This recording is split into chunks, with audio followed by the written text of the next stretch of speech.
sobrenatural. Capítulo 2. Sua primeira visão. 1912 a 1916. Charles Brannan tinha incluso dinheiro suficiente em sua carta para que ela, Brannan, pudesse contratar uma caminhonete para se mudar.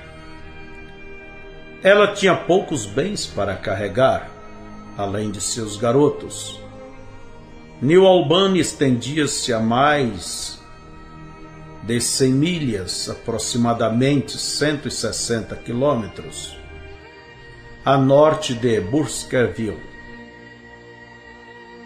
Estando quase prestes a dar à luz, ela estava receosa com a jornada. Mas para Billy, com seus 3 anos de idade, o qual nunca tinha visto além das montanhas da cabana, a viagem parecia como que uma aventura agradável. Ele estava especialmente impressionado pela estreita e plana ponte de madeira que cruzava o rio Ohio entre Louisville, Kentucky, e New Albany, Indiana. Mais de 10 milhas, aproximadamente 16 quilômetros a norte, os levou para seu novo lar, a pequena cidade de Utica, Indiana.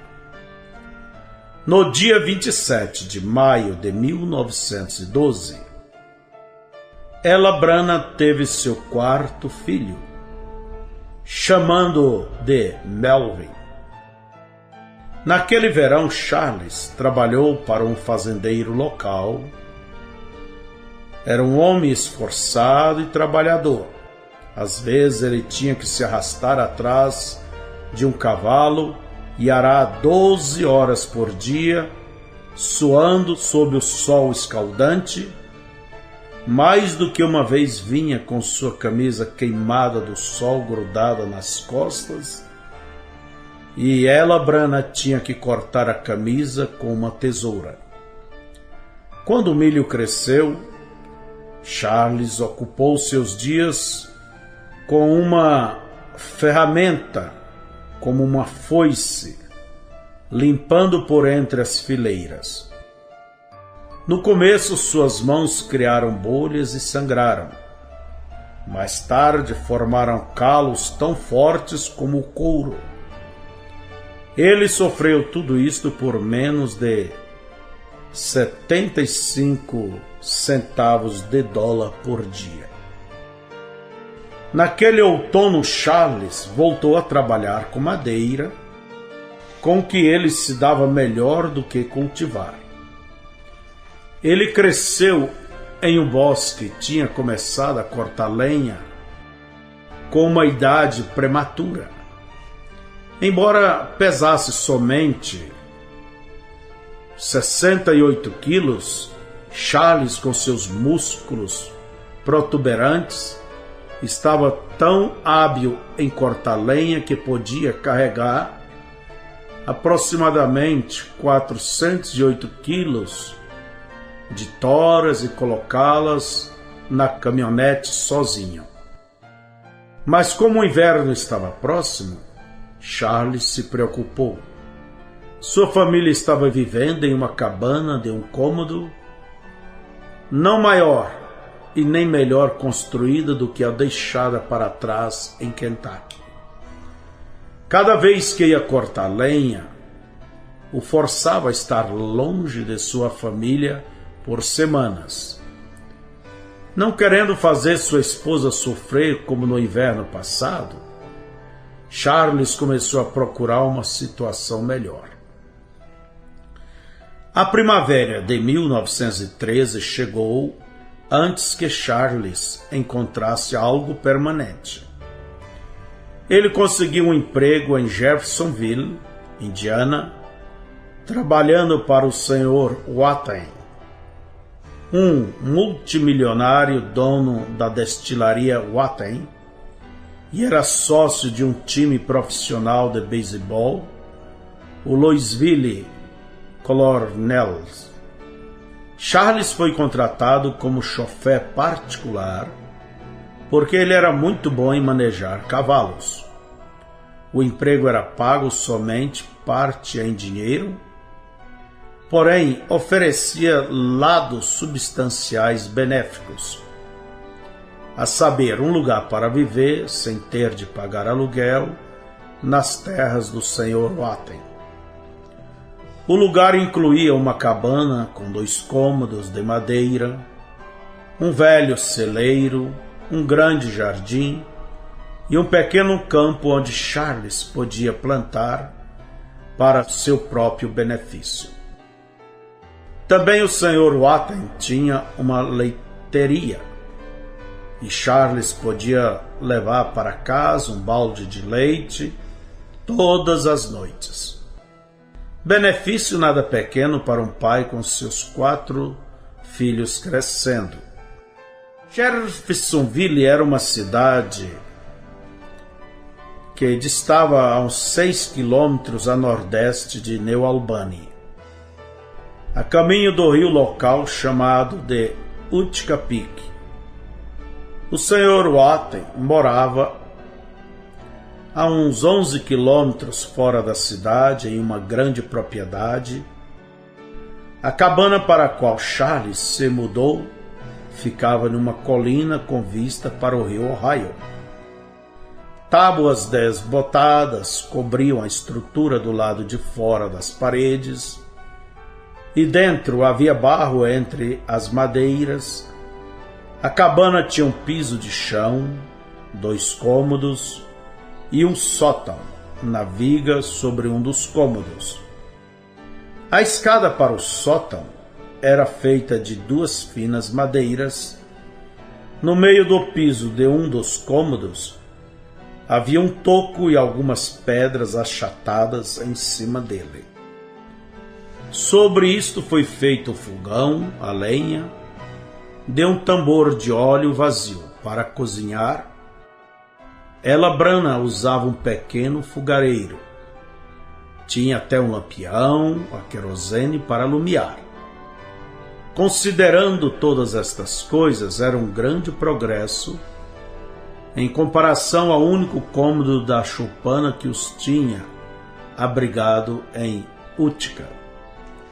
Na colina em frente à cabana, uma macieira estendia seus galhos até uma pequena fonte. A água fria da fonte servia como refrigerador durante o verão, mantendo latas de leite e manteiga, evitando que estragassem. Charles não podia manter nata ali. Havia muitos pequenos Branas gananciosos para pegá-la. A fonte abasteceu a casa com água até meados de agosto, quando então finalmente se secou. Então eles tinham que bombear a água do poço, localizado no celeiro, e levá-la colina acima. Billy gostava de ver a água borbulhar. Havia uma cuia que ficava pendurada na macieira, mas Billy raramente a usava. Ele gostava de deitar-se sobre a grama morna, colocar seus lábios na água e a ingerir até se encher. Então ele enchia um jarro e levava para seu pai no campo. Charles sempre vinha do campo para casa faminto por jantar. Como eles não tinham encanamento em casa, ele se lavava atrás da cabana, onde havia um banco pregado na macieira, com uma tábua na outra ponta para manter o banco firme. Todos os 4 garotos permaneciam em fila atrás do pai para tomarem banho.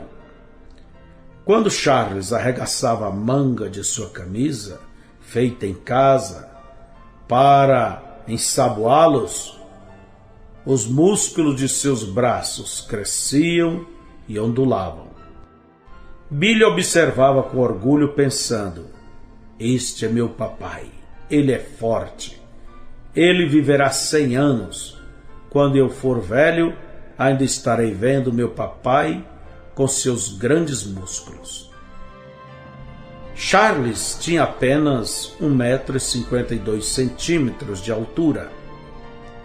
Billy tinha herdado o cabelo escuro e ondulado de seu pai e as boas aparências de um irlandês, mas não sua poderosa estrutura. Ao invés disto, Billy era magro como sua mãe.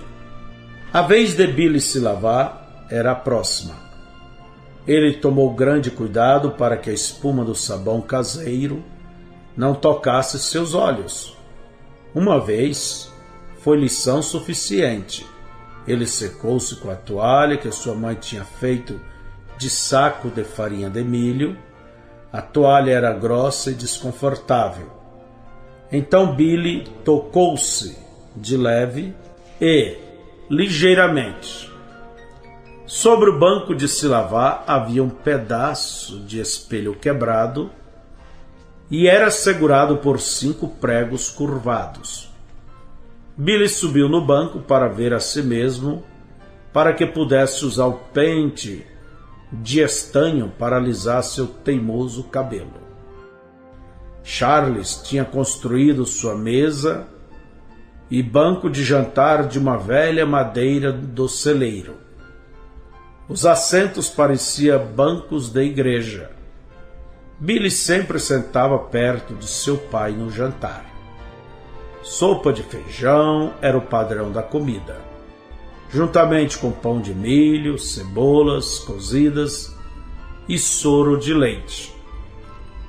Ela, Brana, assava o pão de milho em uma panela, então colocava em um prato e levava à mesa para que cada um pudesse partir um pedaço à medida que cada um passasse para o outro. Billy sempre pegava a ponta do pão porque ele gostava da casca do pão mergulhado na sopa.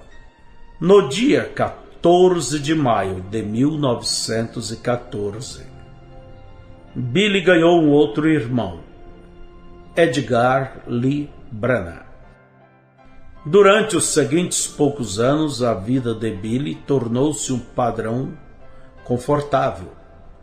Todo sábado à tarde, seu pai emprestava do Sr. Watten uma mula e uma carroça coberta, colocava a família e viajava 12 quilômetros até a cidade para fazer compras.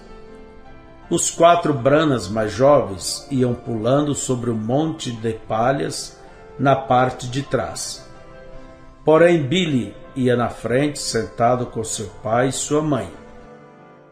Billy sempre se entusiasmava quando ia ao armazém, porque ele sabia exatamente o que aconteceria.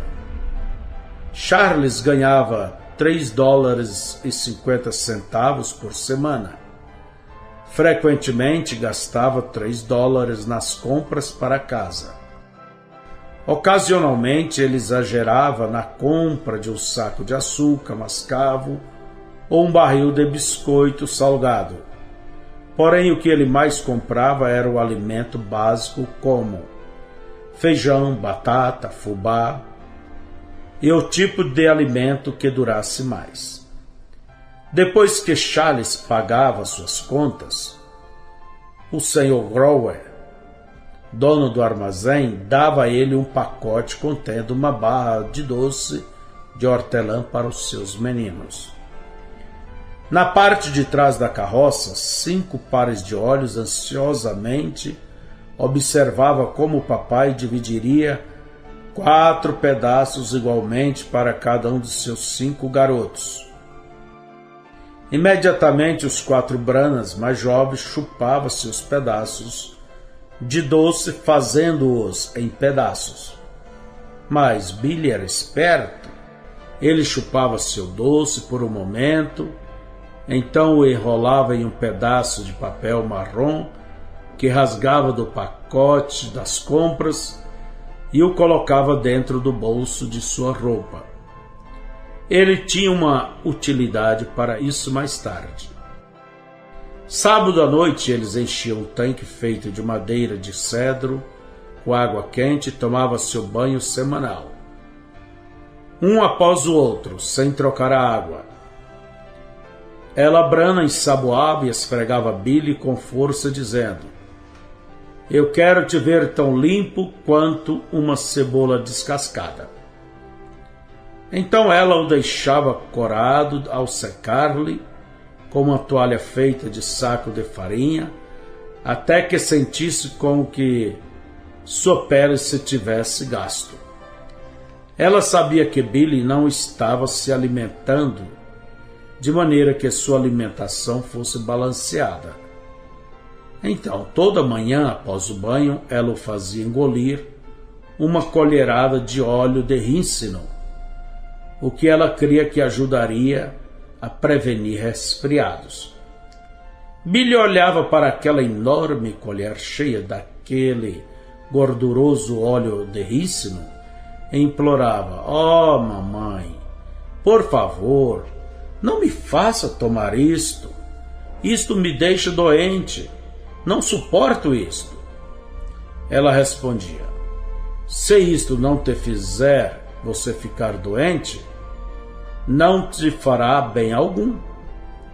Billy apertava o nariz e levava a colher à boca, tentava engolir, engasgava, sacudia-se todo e finalmente conseguia fazer com que aquilo descesse. No domingo, ela, Brana, cozinhava um guisado com nabos, cebolas, repolho, batata, feijão, fubá e um pedaço grosso de carne. Todas as coisas cozidas juntas numa só panela. O restante da comida os alimentava por 2 ou 3 dias. Na segunda-feira, ela, Brana, lavava as roupas do lado de fora da cabana. Usava uma grande caldeira de ferro aquecida no fogo de chão. Billy, sendo mais velho, tinha que cortar galhos para o fogo. Ele também ficava esperando para encher a caldeira com água, uma tarefa difícil para o menino de sua idade e tamanho. William, ela chamou: sim, senhora. Vá à fonte e traga um balde de água. Billy pensou como aquele pesado balde de cedro forçava seu ombro, mesmo quando o balde estava com água só pela metade. Ele apalpou o bolso, procurando por aquele pedaço de doce de hortelã enrolado no papel. Então ele encontrou seu irmão Eduardo e disse: Rupi. Frequente Billy chamava seu irmão de Rupi. Direi a você o que farei. Eu deixo você lamber este doce até eu contar até 10, se você for buscar um balde de água para mim. Eduardo alegremente trazia água e Billy o recompensava, segurando o doce para ele lamber. Billy começava contando: 1, 2, 3. Eduardo, lambendo tão rápido quanto podia, reclamava: não tão rápido, você está contando muito rápido. Comece novamente. Billy começava novamente, Eduardo conseguia algumas lambidas extras. Então Billy enrolava o pedaço de doce novamente e o colocava no bolso. Havia outras tarefas para serem feitas na segunda-feira, mas enquanto seu doce durasse, Billy era um jovem descansado. Quando ela lavava a roupa, usava uma longa pá de nogueira para mexer as roupas que ferviam na caldeira, pescando-as quando estavam prontas. Ela guardava a pá pendurada no prego do lado de fora da cabana. Aquela pá de nogueira servia para várias funções. Ela esmagava palhas com a pá, fazendo travesseiros e colchões. Charles também a usava como vara de correção. Algumas vezes, se algum dos meninos tivesse sido mal e estava esperando por uma surra, a pá de Nogueira misteriosamente desaparecia. Charles sempre dava um jeito na falta dela, usando um pedaço de couro de um velho cinto que ele usava para afiar navalha. Ou dispunha também de uma vareta de sua espingarda. Todos os pequenos Branas tiveram uma educação em um barracão de madeira, correndo em volta de seu pai tão firme quanto podia, enquanto açoitava seus traseiros até ficarem vermelhos. Charles dizia: surrando os demônios, sairão deles. Em uma ocasião, Edward maquinou um plano travesso.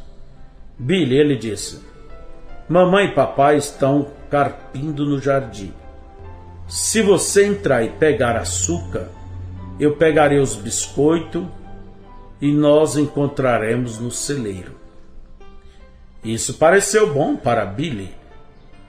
Ela, Brana, guardava o açúcar, mascava em uma caixa na cabana. Ela frequentemente o misturava com a água, fazendo melado para as panquecas do café da manhã. Billy entrou furtivamente na cabana, pegou uma mão cheia de açúcar e foi caminhando em direção ao celeiro. O jardim ficava no meio caminho, descendo a colina entre a casa e o celeiro. Charles, que estava carpindo, endireitou-se, enxugando a fronte com um lenço xadrezado de vermelho e braço. Ele percebeu que seu filho mais velho estava caminhando com seu braço esticado, como se estivesse escondendo algo. Charles disse: onde você vai, William? Eu vou ao celeiro. O que é que você tem em sua mão? Billy pensou: Ele tentou ser evasivo.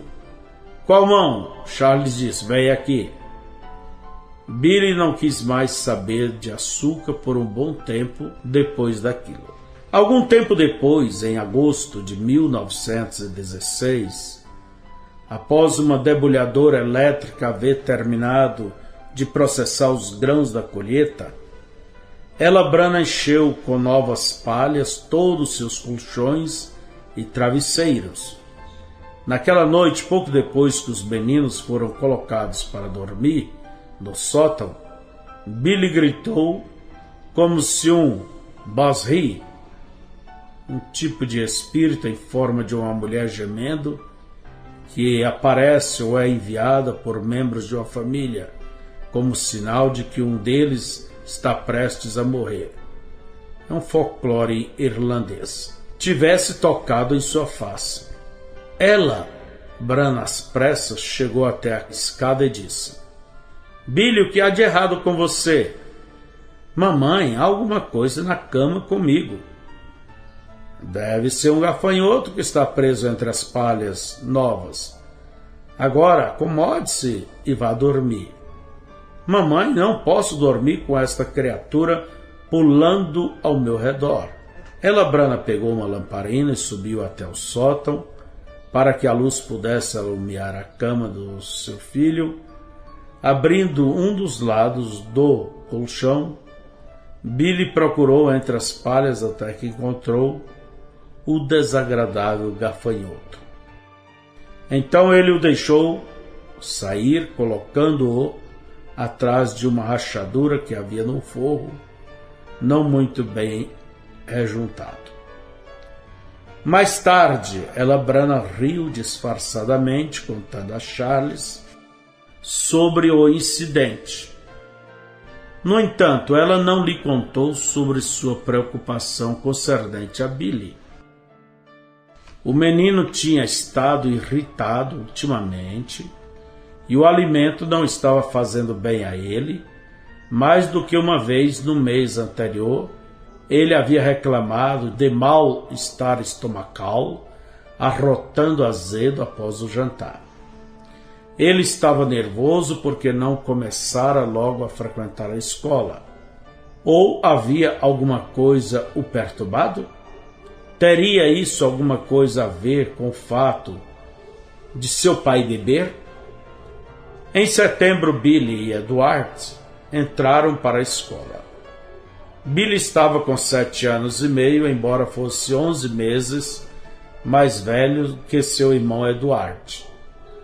No tamanho, eles poderiam passar por gêmeos. Edward era mais baixo. Billy não tinha roupa para ir à escola. Durante o verão, ele tinha andado descalço e sem camisa, usando o macacão todo remendado. A família não tinha condições de comprar roupas novas. Então, ela Branham as improvisava. Ela pegou um casaco que Charles tinha usado no dia do casamento, o cortou e o costurou fazendo calças dele. Charles veio para casa com umas meias brancas e um par de tênis usado que mal servia, e com isso completou o vestuário de Billy. Quando Ella Branham terminou de vesti-lo para sua nova aventura, ela disse: "Pronto, agora vamos dar uma olhada em você." Ela afastou-se para ver sua aparência. Billy deu uma olhada para trás para ver aquelas calças feitas em casa e para o seu tênis de segunda mão, com seu espesso cabelo até o pescoço. Ela sorriu, sabendo que tinha feito o melhor que podia com o que tinha. Infelizmente, seu filho mais velho teria que ir à escola sem camisa. Então, em uma fria manhã de setembro de 1916, Billy e Eduardo caminharam com dificuldade, descendo pela costa do rio até a escola Utica Peak, que era uma típica escola rural de uma única sala, localizada entre as colinas com vista para o rio Ohio. A senhora Temple seria professora dele por muitos anos. Ela lecionava para as 8 séries, com estudantes de idade que variava de 6 a 15 anos. Na nova escola, Billy aprendeu mais do que as 3 R's: Reading, Writing e Arithmetic. Leitura, escrita e aritmética. De repente, sua visão do mundo expandiu. Enquanto estava na sala de aula, ele tinha tempo para comparar a si mesmo com as outras crianças. Ele ficou espantado com as diferenças. Esses meninos e meninas eram do campo como ele, porém, a maioria deles vestiam roupas boas, sapatos apropriados, e todos eles estavam usando camisas. Para o almoço, as outras crianças comiam sanduíches e levavam pãezinhos doce ou bolo para a sobremesa. Billy comia feijão e há alguns dias ele não comia coisa alguma. Ele começou a perceber que sua família era pobre. Desde o princípio, Billy foi marcado como intruso pelos meninos mais velhos. Eles o chamavam de biscoito de milho e gozavam dele por causa do seu modo engraçado de falar, com sotaque caipira típico do povo das colinas de Kentucky, e eles riam dele pelo parecer esfarrapado. Poucas semanas após as aulas começarem, Billy e alguns outros meninos de sua idade decidiram passar uma tarde pescando no lago Gelo, na parte de trás da cabana dos Branhams. Eles o chamavam de Lago do Gelo, porque o Sr. Watten cortava blocos de gelo do lago a cada inverno, armazenava os blocos em serragem e então os usava durante o verão para manter como geladeiras resfriadas em sua leiteria. Billy estava entusiasmado porque esses meninos o incluía em seus planos. Ele não somente amava pescar, mas desejava fazer parte da turma. Depois da aula, Billy correu para casa, ansioso para pegar sua vara de pescar, feita em casa, que ficava no sótão. Seu tênis não lhe calçava bem e tinha formado um calo dolorido no dedão do pé. Durante todo aquele dia, na escola, ele tinha estado preocupado com o calo. Cada vez que movia o pé, o calo doía tanto que ele não podia prestar atenção na lição. Mas agora, em sua pressa e entusiasmo, ele facilmente ignorou a dor. Entrou rápido na cabana e tinha apenas colocado o pé no degrau da escada, feita de madeira nova, quando sentiu uma mão forte segurar seu ombro. Seu pai o fez dar meia volta. Billy, tenho um importante trabalho para você fazer esta tarde. Quero que você carregue água até o alambique para mim. O coração e membros de Billy ficaram petrificados. Mas, papai, eu ia pescar com meus amigos esta tarde. Você pode pescar amanhã. Estou ajeitando as coisas às escondidas para fazer uma grande quantidade de uísque esta noite. Tenho que conseguir água suficiente no barracão para manter aquelas serpentinas refrigeradas. Você tem idade suficiente para trabalhar e necessito de tua ajuda. Os baldes estão lá embaixo no celeiro, guardados perto da bomba. Agora vá lá e troque sua roupa. Estarei lá atrás do barracão ajeitando o destilador. Vagarosamente, Billy começou a subir a escada, virando a cabeça para que seu pai não visse suas lágrimas. E lembre-se, acrescentou Charles, fique calado, não diga nenhuma palavra sobre isto a ninguém. Sim, papai. Embora a proibição nacional não havia sido votada até que então ocorreu em 1919, certos estados tinham adotado leis anti-bebidas alcoólicas já no início de 1906. Em 1916, Indiana já era um estado em que já vigorava a lei seca. Charles não podia passar seu uísque, já que ele não tinha dinheiro suficiente para comprá-lo no mercado negro.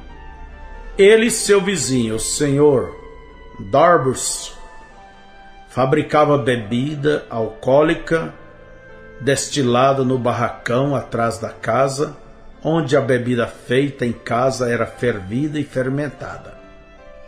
Após venderem o restante para vizinhos sedentos, embolsaram pequena quantia extra de dinheiro. Eles haviam decidido construir um segundo alambique. Esta noite eles iam acender as 2 caldeiras e tudo tinha que estar preparado. Billy sentou-se em seu colchão de palha por algum tempo, sentindo o calo do pé latejar com cada batida do coração. Por fim, adquiriu força para trocar de roupa. Com grande alívio, ele arrancou seu tênis, tirou a calça que usava para ir à escola e colocou seu velho macacão.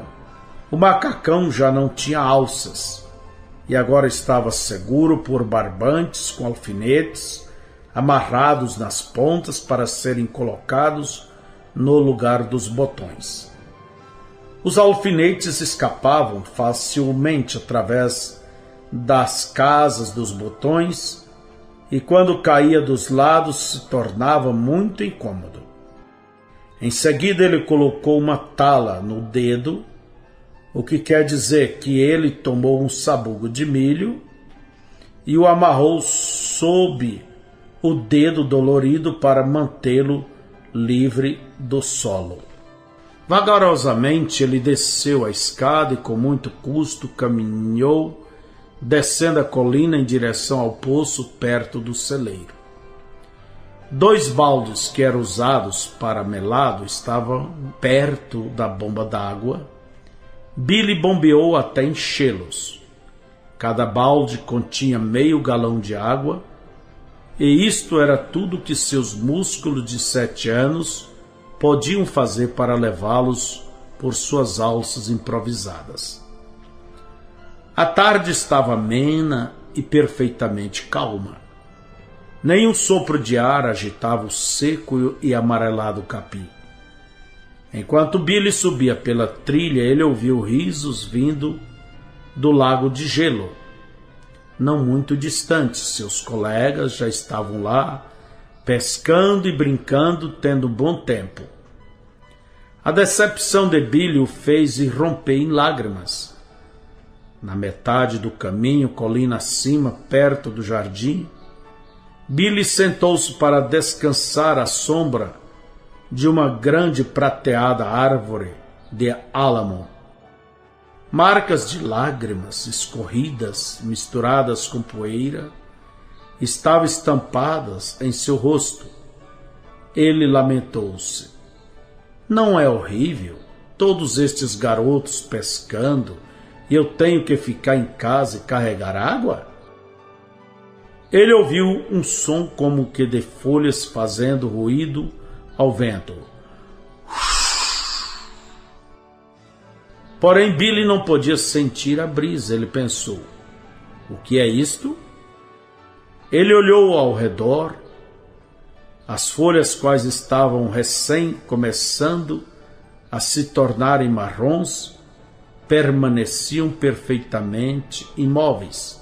Em lugar algum ele podia sentir sequer um sinal de vento. Ele continuou com seu mau humor. Seus pais não podiam fazer isto, porque eu teria que carregar água para essa caldeira das destilarias? Ele pôde ouvir as folhas fazendo ruído novamente. Levantando-se, olhou para os galhos acima dele, mas não pôde ver coisa alguma se movendo. Ele, ainda chorando e reclamando, pegou os baldes e começou a subir a trilha. Seu dedo, com a tala, deixava um rastro peculiar atrás dele pelo caminho. Ele tinha caminhado a uma pequena distância quando ouviu aquele ruído novamente, mais alto do que antes. Billy virou-se e desta vez ele viu algo. Um redemoinho agitava os galhos bem no meio do alto da árvore. Aquilo em si mesmo não era peculiar. Redemoinhos eram comuns nas estações do outono. Frequentemente ele tinha visto muitos girando através dos campos, levantando folhas secas e carregando-as por todos os lados. Porém, aqueles torvelinos estavam sempre viajando por alguns lugares, sempre movendo-se sobre a terra. Este redemoinho parecia estar preso em um lugar. Fascinado, Billy observou as folhas verdes, marrons e amarelas fazendo ruído e girando. De repente, uma voz estrondou da árvore. Uma profunda e ressonante voz dizendo: nunca bebas, nem fume, nem corrompa seu corpo de forma alguma. Haverá uma obra para você fazer quando fores mais velho. Billy ouviu as palavras tão claramente como se fosse seu pai falando, mas não era a voz do seu pai. Ele nunca tinha ouvido tal terrível voz antes. Largando os baldes, ele correu para casa, gritando com toda a força de seus pulmões. Ela, Brana, o acolheu em seus braços. Billy, o que é isto? Uma cobra te picou? Ela pensou que talvez caminhando ao passar pelo jardim, seu filho tivesse pisado numa cobra coral, uma cobra venenosa daquela região. Não, mamãe, ele disse, soluçando, e apontando para a colina em direção ao jardim. Tem um homem naquela árvore ali. Oh, Billy. Billy, o que é isto? Você parou e dormiu? Não, mamãe, tem um homem naquela árvore, e ele me disse para não beber nem fumar. Sua mãe riu disso. Ela abraçou seu filho e beijou sua testa, tentando acalmar seus nervos. Contudo, Billy estava histérico e não conseguia se acalmar. Ela o colocou na cama, então foi apressadamente ao vizinho mais próximo, que tinha telefone, e chamou o médico. Após ouvir a história, este médico disse: o menino simplesmente está nervoso, ele ficará bem. Aquela noite, no jantar, Billy repetiu a história. Tem um homem naquela árvore e eu ouvi o que ele me disse. Nunca mais vou passar por lá novamente. E ele nunca mais passou.